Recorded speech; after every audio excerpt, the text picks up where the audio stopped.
In this Breast Cancer Awareness Month, we're sharing the story of a Maryland woman turning her own battle into advocacy. After chemotherapy, she's pushing to make scalp cooling a treatment that helps patients keep their hair accessible to everyone. Randy Ayala joins us now with her story and why she's getting ready to testify again before the Maryland General Assembly. Randy. Yeah, guys, good morning. A second go round here. Rosslyn Ripper says breast cancer changed everything, but she refused to let it take her hair too. Well, now she's turning her experience into action, pushing Maryland lawmakers to make sure other women have the same choice she did. So this is what it looks like. And then there's an outer cap, and this goes over the top of the blue cap.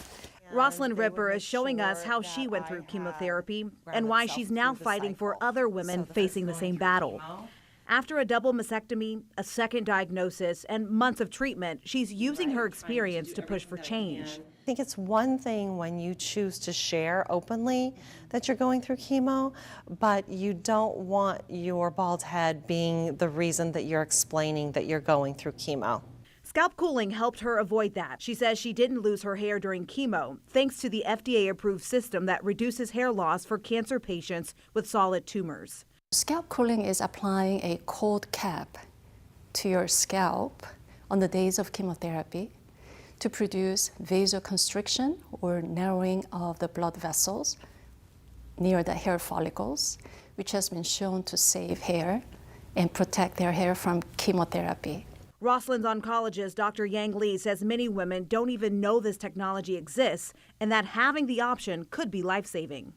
I've met several women that refused life-saving chemotherapy because they didn't want to lose their hair. And once they found out that there is this technology that could help them to keep their identity, give them some control over the disease, the impact was just huge. But the biggest barrier is cost. Ripper spent about $2,400 out of pocket. The price varies since the cap has to be worn during every chemo session. Now, that fight is moving to the State House in Annapolis. Right now, only New York and Louisiana require insurance companies to cover scalp cooling. Maryland could be next. Delegate Latoya Congolo is sponsoring House Bill 1187. The bill was debated last session with Ripper and other survivors testifying in support. Insurance companies then requested a cost analysis, which is underway now. Insurance companies, they currently pay for prosthetic wigs. The wigs, they range just like the treatments do, but for the wigs, on average about $5,000. The scalp cooling treatment can be about the same, maybe slightly more, but there's not much difference in the cost. But the biggest difference is a woman can preserve her own hair versus having to wear a prosthetic wig. A difference that ended up being the strength Rosslyn needed. On my sickest day, even on the days that I felt the worst, I could look in the mirror and I could see that I had my hair. And so it gave me the fortitude to keep going. And that's the feeling Rosslyn wants other women to experience. Now, the cost analysis is expected to come back in December, and Delegate Congolo says the bill will be reintroduced in January, and hopefully, guys, it'll go up for a vote this time around.